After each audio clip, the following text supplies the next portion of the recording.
Assalamualaikum semua. Berjumpa lagi dengan JJ Science. Sebelumnya, Miss ucapkan selamat kepada peserta didik kelas 7 yang kini masuk di kelas 8 dimanapun kalian berada. Meskipun masih dalam kondisi pembelajaran jarak jauh dikarenakan pandemi, Miss harap kalian semua tetap semangat. Kenapa? Karena di bangku kelas 8 ini kalian akan mempelajari banyak hal yang menarik dari sains. Adapun bab pertama yang akan kita pelajari yaitu gerak pada makhluk hidup. Sebelumnya, bagi kalian yang belum tekan tombol subscribe, silahkan tekan dan aktifkan notifikasi loncengnya agar kalian update video-video pembelajaran terbaru lainnya. Oke, gerak merupakan salah satu ciri makhluk hidup. Makhluk hidup berarti siapa aja? Manusia, hewan, tumbuhan. Ya, pada pertemuan kali ini kita akan mempelajari tentang gerak pada manusia. Coba amati tubuh kalian.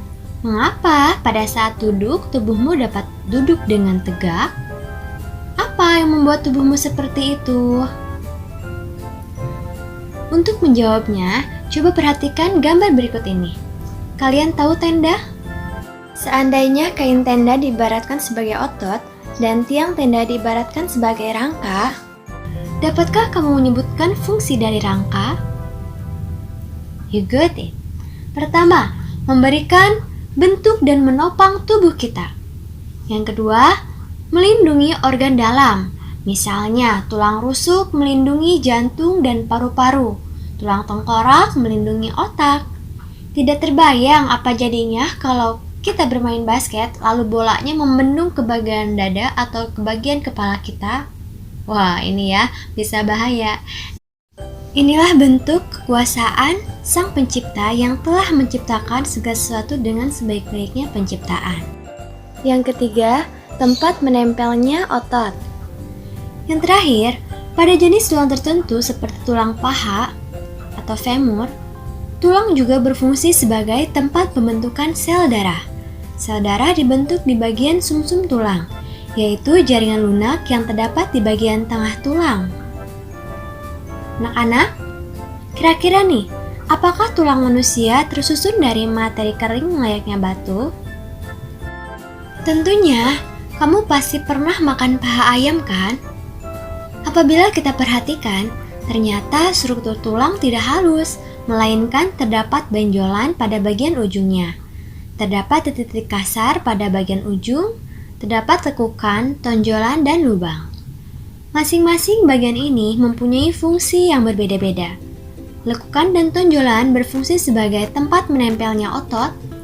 Lubang berfungsi sebagai tempat keluar masuknya pembuluh darah dan saraf. Oh, berarti tulang-tulang di dalam tubuh adalah materi hidup. Masing-masing tulang dalam tubuhmu adalah organ hidup yang tersusun dari berbagai jaringan. Sel-sel di dalam tulang-tulang ini membutuhkan makanan dan energi seperti sel-sel lain dalam tubuhmu. Ingat ya, materi sel di kelas 7. Sel adalah unit struktural fungsional terkecil dari makhluk hidup. Selanjutnya, pembagian tulang. Berdasarkan sel penyusunnya, tulang dibagi menjadi dua jenis, tulang rawan dan tulang keras. Tulang rawan sesuai dengan namanya, tulang tersebut memiliki karakteristik yang tidak terlalu keras, bahkan cenderung agak lunak. Tulang rawan sendiri masih terbagi menjadi tiga jenis, tulang rawan hialin, fibrosa, dan elastis. Tulang rawan hialin tersusun dari serabut kolagen halus, warna matriks putih kebiru-biruan dan transparan. Terletak pada cincin trakea, kuping hidung, dan persendian. Lalu, tulang rawan fibrosa tersusun dari serabut kolagen kasar yang tidak teratur, warna gelap keruh dan terletak pada antar ruas tulang belakang. Dan yang ketiga, tulang rawan elastis yang tersusun dari serabut elastis. Berarti tulang ini lentur ya, matriks keruh kekuning-kuningan. Terletak pada epiglotis dan bagian luar telinga. Yang kedua, ada tulang keras. Jenis tulang keras memiliki struktur kompak namun memiliki rongga di dalamnya. Sel tulang keras disebut dengan osteosit, membentuk konsentris berlapis-lapis. Bagian luar tulang keras dilapisi oleh periostem, tempat melekatnya otot. Jadi periostem itu kayak membran pembungkus dari tulang keras. Matriks tulang keras tersusun atas matriks kolagen, mineral. Matriks tulang keras membentuk lingkaran konsentris yang disebut lamela. Lingkaran sel dan matriks mengelilingi saluran Havertz. Pembagian tulang berdasarkan sifat matriksnya, tulang dibedakan menjadi dua, tulang kompak dan tulang spons. Tulang kompak memiliki ciri matriks yang padat dan rapat, sedangkan spons itu matriksnya berongga, namanya juga spons gitu ya, pasti berongga. Untuk contoh tulang kompak, lapisan luar tulang pipa. Untuk contoh tulang spons, yaitu tulang pipih dan tulang pendek. Tahukah kamu bentuk tulang yang ada pada tangan, tulang jari, dan tulang pipi? Coba sekarang rabalah tulang lengan bawah, tulang jari-jari tangan, dan tulang pipi. Kamu akan merasakan bahwa bentuk dan ukuran tulang-tulang tersebut tidaklah sama. Setuju? Nah, bentuk tulang manusia dibedakan menjadi 4, yaitu tulang panjang, tulang pipih, tulang pendek, dan tulang tidak beraturan. Tulang panjang berarti berbentuk tabung dan umumnya berongga. Tulang panjang ini terbagi menjadi 3 bagian. Ada diafise, bagian tengah terdiri atas tulang kompak, di dalamnya terdapat rongga sumsum tulang. Epifise, 2 ujung terdiri atas tulang spons, dan bagian ini adalah cakar epifise antara epifise sama diafise. Nah, bagian inilah yang terjadinya proses pemanjangan pada tulang. Contohnya tulang paha, tulang betis, kering, hasta, pengumpil, pokoknya tulang yang ukurannya panjang-panjang ya. Yang kedua itu ada tulang pipih, berbentuk pipih dan berongga. Contohnya tulang rusuk, belikat, dan tengkorak, penyusun tengkorak. Yang ketiga itu tulang pendek, berbentuknya silindris.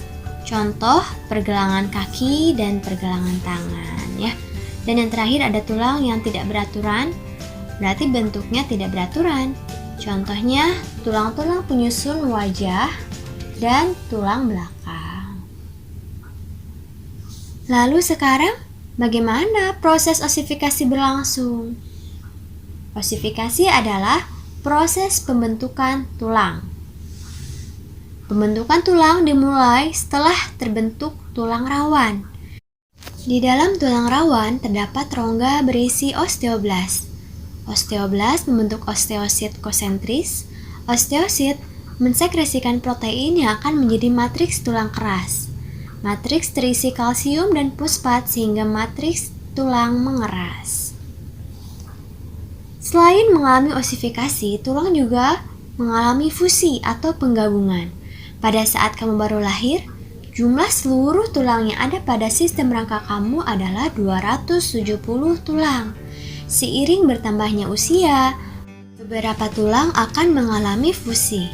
Misalnya tulang tengkorak dan tulang ekor. Oleh karena itu, ketika kamu sudah dewasa, jumlah tulang penyusun sistem rangka ada 206 tulang ya. Nah, selanjutnya yaitu tentang rangka manusia. Rangka manusia dibedakan menjadi 2. Ada rangka aksial dan rangka apendikular. Rangka aksial terdiri dari tulang tengkorak.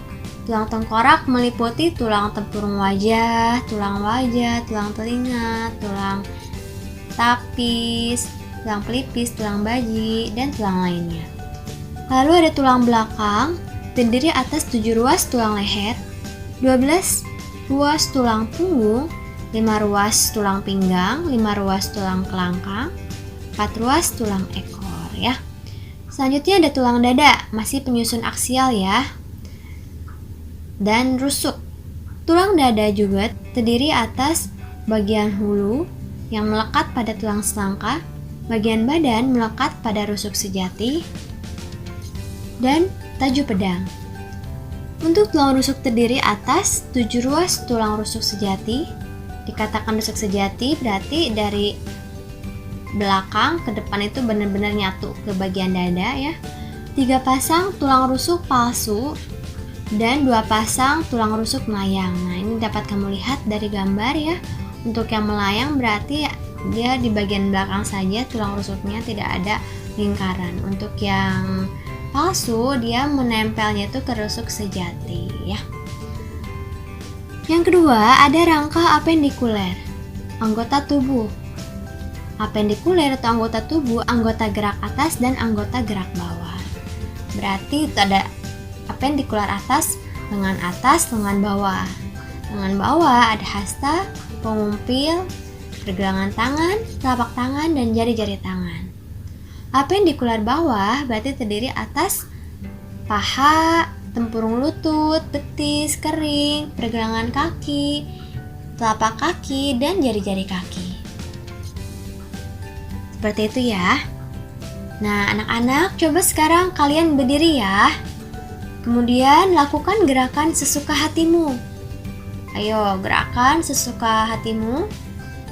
Lalu pikirkan, mengapa kamu dapat melakukan berbagai macam gerakan? Padahal, tulang sebagai penyusun sistem gerak manusia sangat keras, serta tidak dapat dibengkokkan. Nah, ternyata itu semua terjadi karena ada penyusun sistem gerak kita terdapat sendi. Sendi adalah tempat bertemunya 2 tulang atau lebih. Dengan adanya sendi, hubungan antara tulang-tulang tubuh dapat digerakkan. Tahukah kamu bahwa sendi dapat dikelompokkan berdasarkan banyak sedikitnya gerakan yang memungkinkan dilakukan? Ya, dibedakan menjadi 3. Ada synarthrosis, amphiarthrosis, dan diarthrosis. Synarthrosis adalah sendi yang tidak dapat digerakkan. Ayo, kira-kira bagian mana nih yang tidak bisa digerakkan? Tulang yang tidak bisa digerakkan. Iya, bagian tengkorak ya. Nah, bagian rangka tengkorak ini adalah tergolong sendi synarthrosis.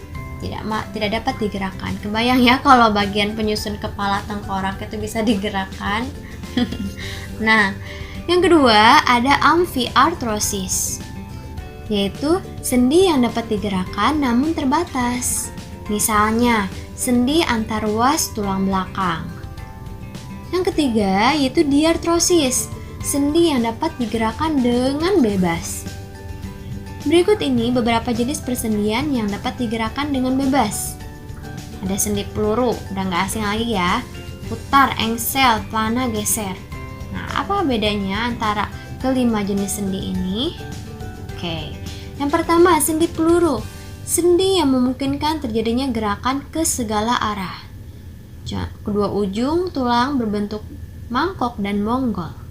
Contohnya sendi antar gelang bahu dan tulang lengan atas. Coba kita gerakan, ini bisa ke segala arah ya. Yang kedua itu adalah sendi putar. Ujung tulang yang satu mengitari ujung tulang lain sehingga memungkinkan gerakan memutar. Contohnya sendi antara tulang atlas dan tulang leher. Nah, ini kepala kita berputar ke kiri dan ke kanan ya. Ini putarannya itu nggak benar-benar ke segala arah ya. Ini hanya mengitari ujung tulang lain aja ya. Tulang yang satu mengitari ujung tulang lain. Yang ketiga, sendi engsel, sendi yang salah satu tulangnya hanya dapat digerakkan ke satu arah ya, atau sederhananya persendian ke satu arah. Contoh lutut, siku, ruas antar jari ya. Ini tangan ketika dibengkokkan, ditekukan, siku. Nah, ini adalah sendi engsel ya.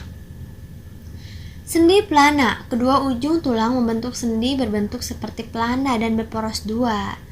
Nah, ini gerakannya ke dua arah.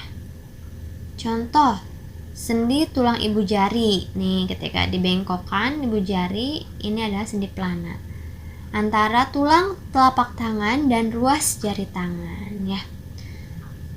Yang terakhir itu sendi geser, memungkinkan tulang bergerak ke depan dan ke belakang. Contoh sendi geser berada pada tulang-tulang pergelangan tangan dan pergelangan kaki dan di antara tulang belakang.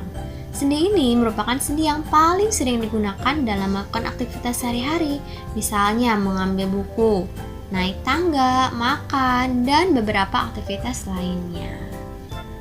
Oke, seperti itu penjelasan tentang tulang dan hubungan antara tulang atau istilah lainnya adalah sendi. Agar lebih memantapkan lagi, coba kalian kerjakan soal berikut ini. Apabila kalian ada pertanyaan, silahkan tanyakan di kolom komentar berikut ini. Thanks for watching, semoga bermanfaat, berkah selalu, sehat selalu. Assalamualaikum.